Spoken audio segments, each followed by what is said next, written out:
My husband walked in at the worst possible moment. I asked, "Are we over?" And he laughed. He told me he was flying to London.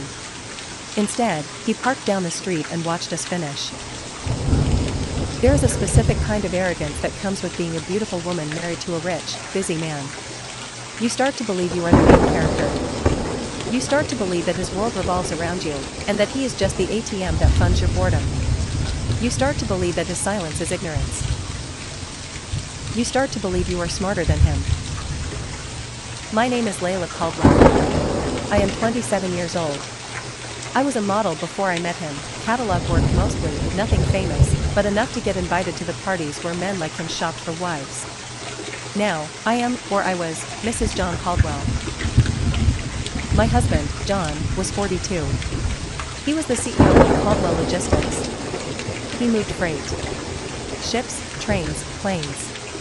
If you bought something on Amazon, there was a good chance John Caldwell moved it across the ocean. He was a man of precision.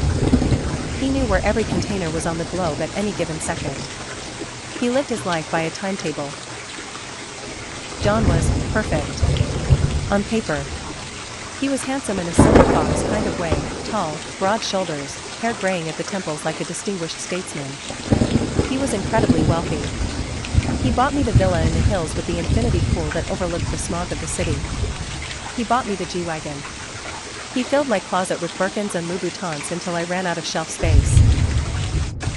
But he was boring. God, he was boring.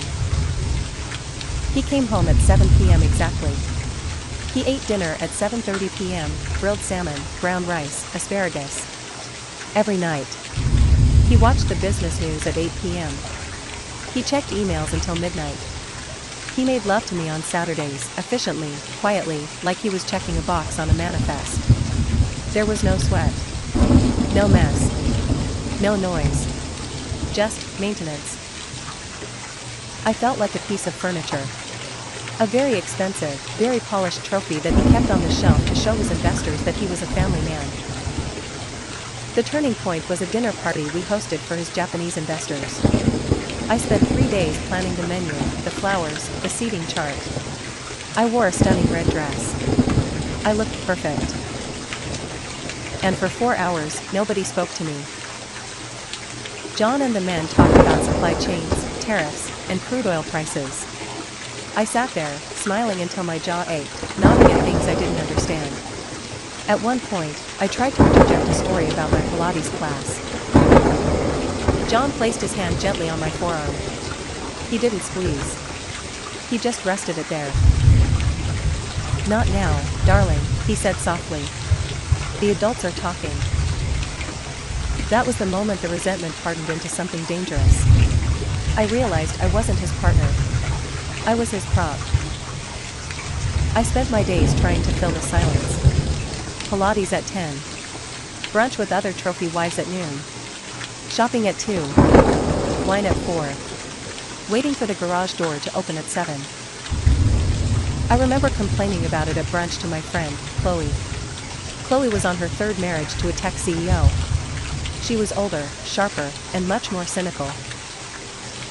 "He's just so rigid," I complained, stirring my mimosa. "He never surprises me. He never grabs me. I feel like I'm living in a museum. I feel like I'm suffocating in silk." "Honey, bored is good," Chloe laughed, checking her diamond watch. "Bored pays the bills. Bored buys the G-Wagon. If you want excitement, you outsource it.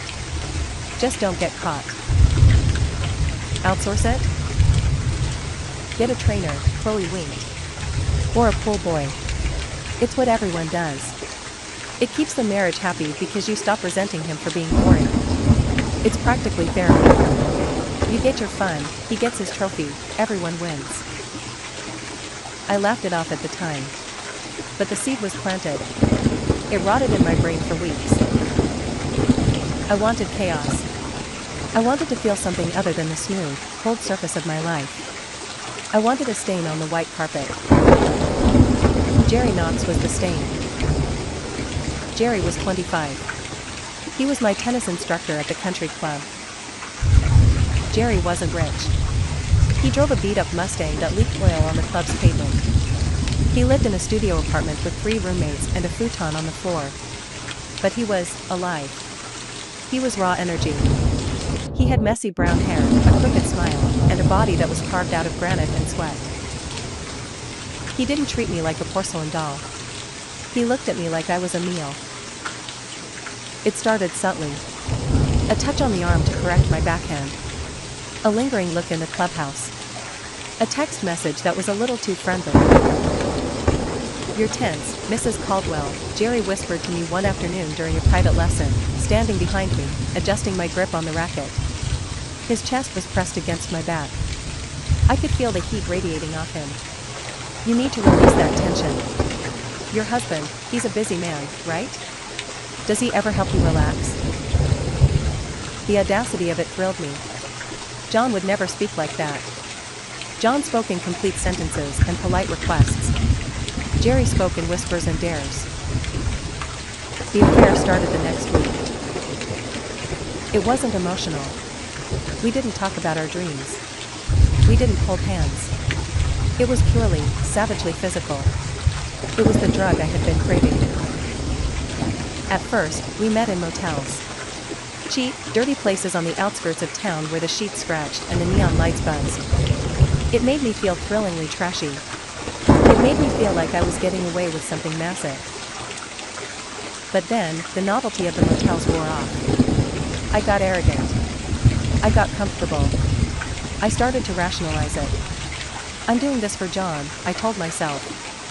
"If I'm satisfied, I'll be a better wife. I won't nag him about being boring. This is saving our marriage."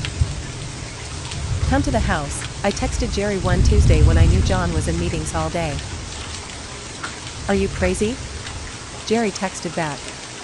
"Your husband is the guy who owns half the city. If he catches me, I'm dead." I googled him, Layla. He looks scary. He has dead eyes. "He won't catch us," I replied, feeling a rush of power. "He's a robot. He follows a schedule. He's never early.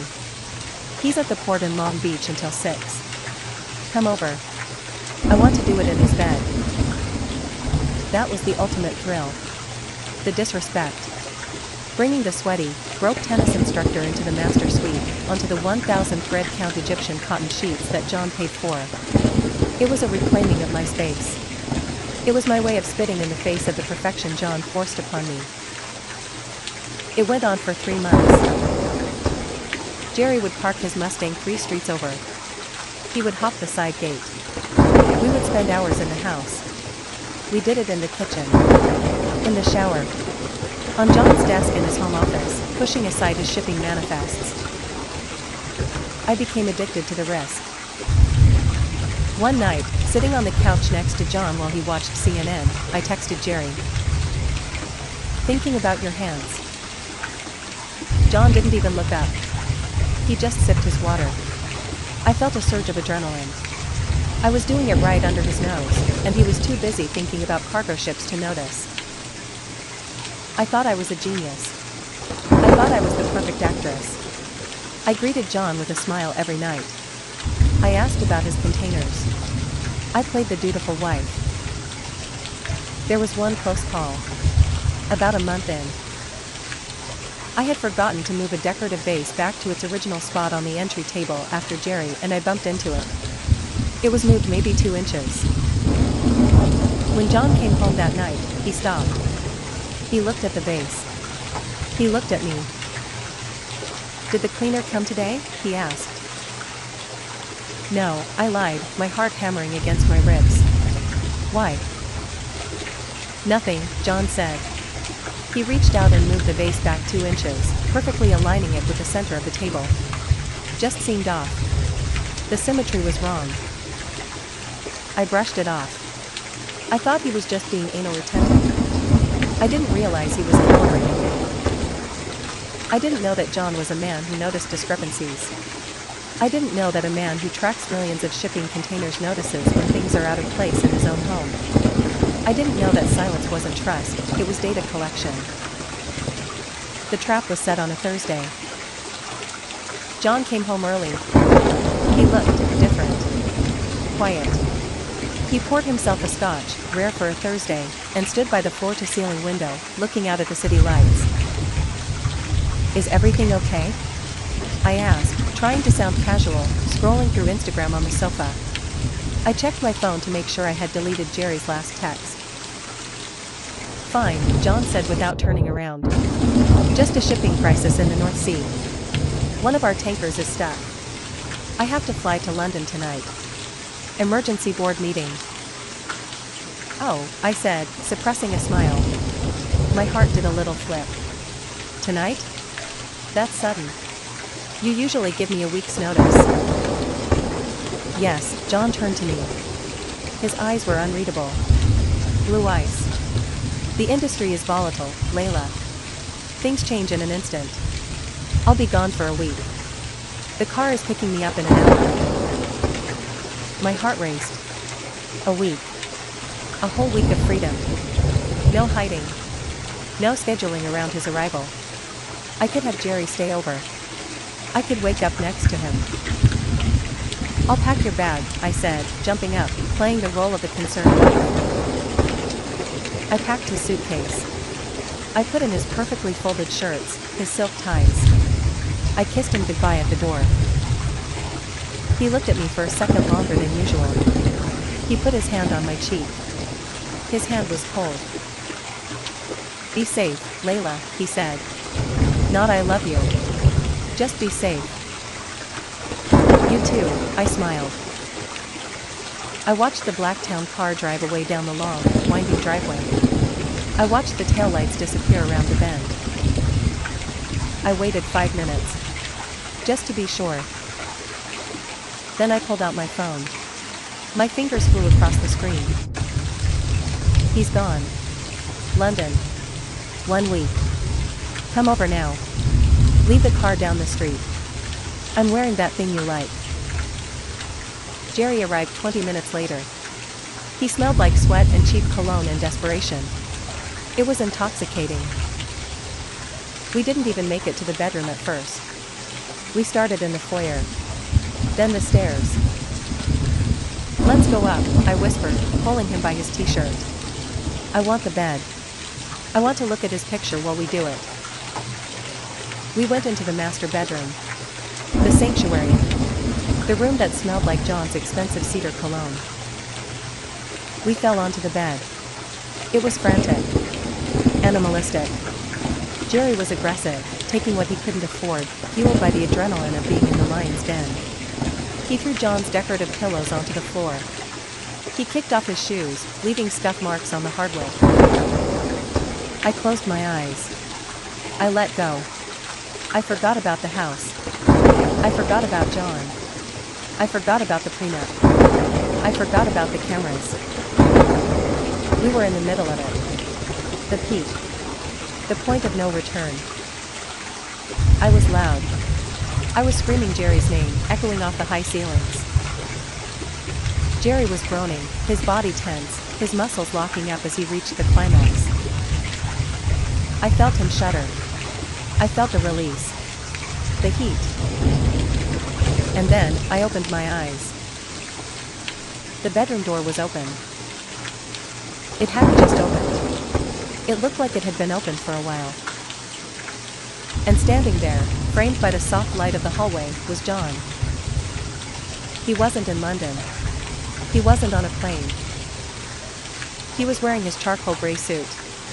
He was holding his leather briefcase in one hand. He was leaning against the doorframe, calm, composed, watching us.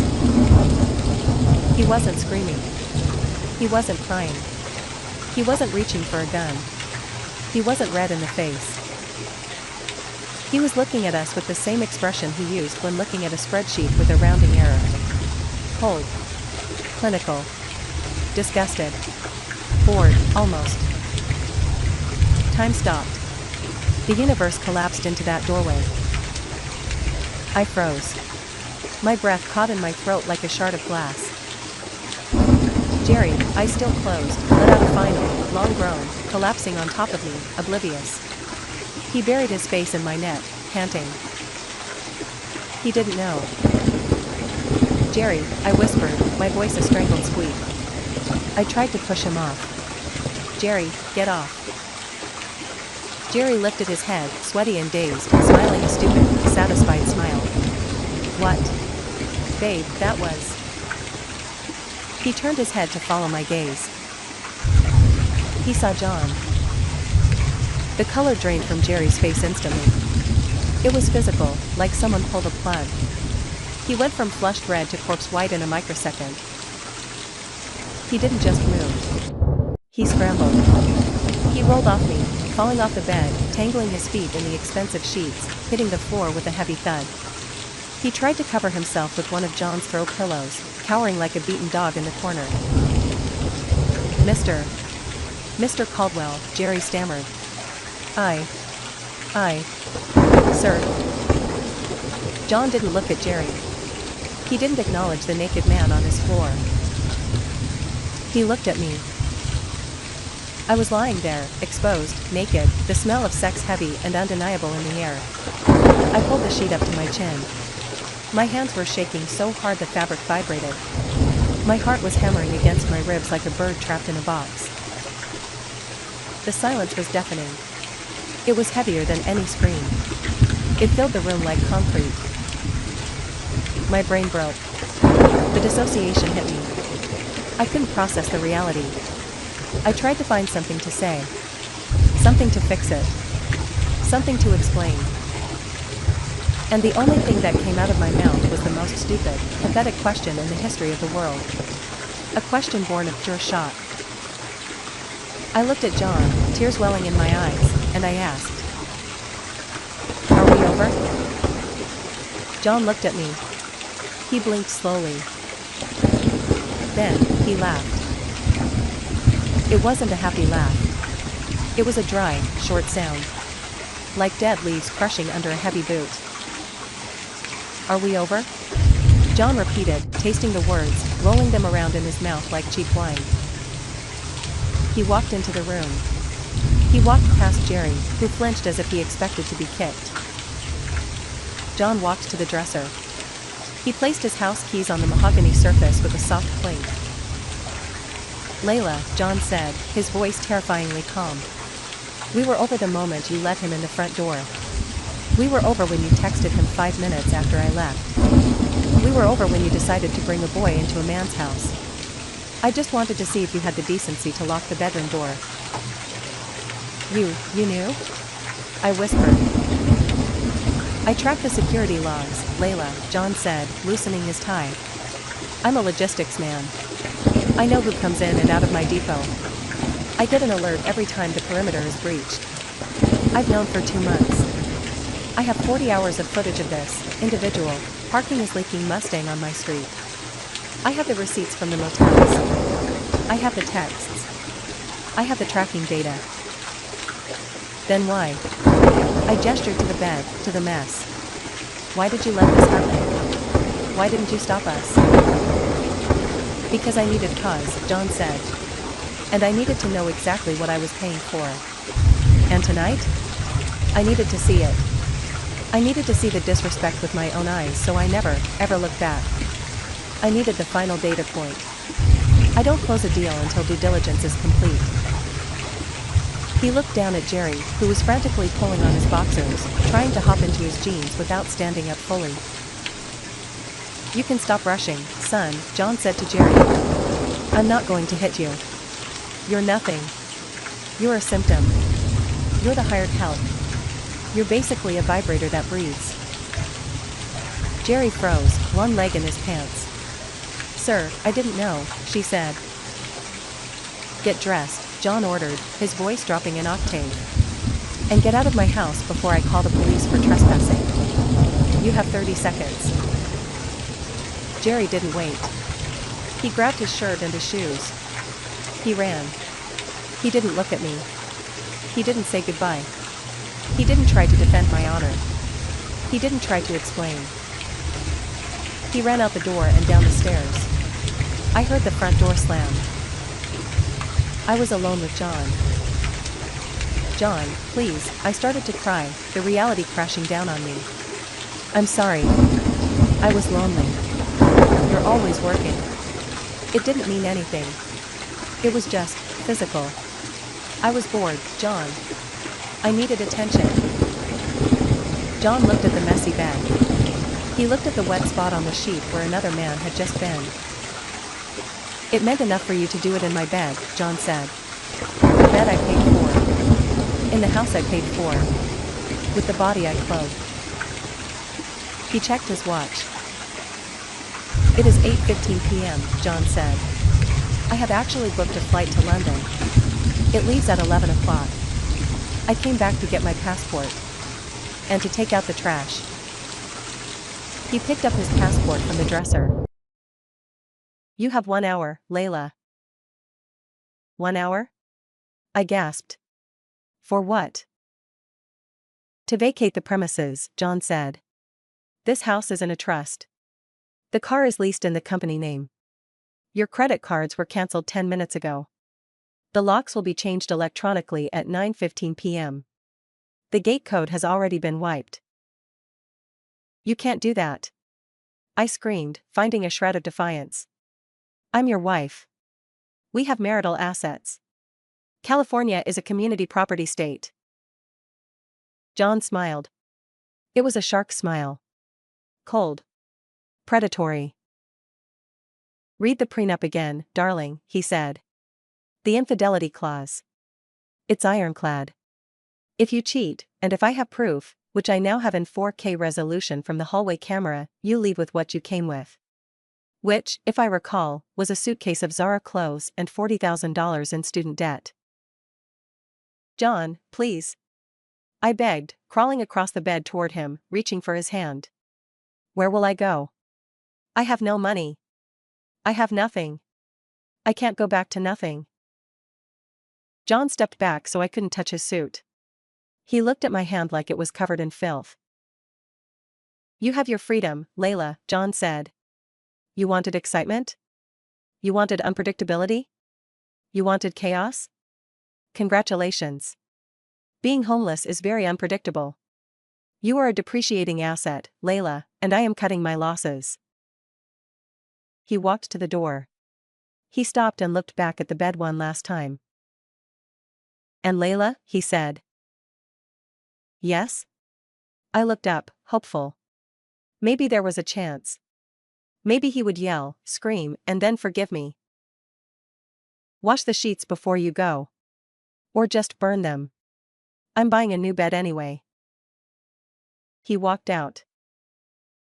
I heard his footsteps go down the stairs. Solid. Steady. Unbothered.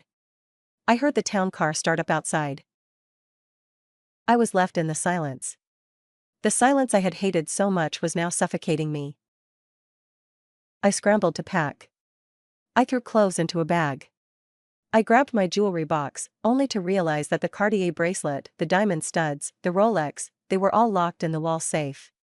The safe I didn't have the code for. John must have changed it remotely. I tried to call Jerry. User busy. I tried again. The number you have dialed has blocked you. Of course. Jerry was a coward. He was a boy looking for a good time, not a man looking for a problem. He saw the husband, the suit, the power, and he ran. He realized that the fun was over the moment the bill arrived. At 9:14 p.m., I dragged my suitcase out the front door. At 9:15 p.m., the electronic locks clicked. Clunk. The lights in the house went out. The smart home system shut down. The sprinklers turned on. I stood in the driveway in the dark. It started to rain, a miserable, cold drizzle. I looked at my phone. I tried to order an Uber. Card declined. I checked my personal checking account. $214.16. I had no car. No husband. No lover. No home. I sat on my suitcase in the rain and cried. I realized then what I had done. I had traded a kingdom for a moment of pleasure. I had traded a man who built the world for a boy who played in it. I thought John was boring because he was predictable. But his predictability was safety. His predictability was care. His silence was protection. And when I asked, "Are we over?" I already knew the answer. We weren't just over. I was erased. I wanted to be the main character. But in the end, I was just a bad investment that he liquidated. Don't mistake silence for weakness. Sometimes, silence is just the sound of a trap snapping shut. Hit like if you think John handled it like a boss. #the silent witness.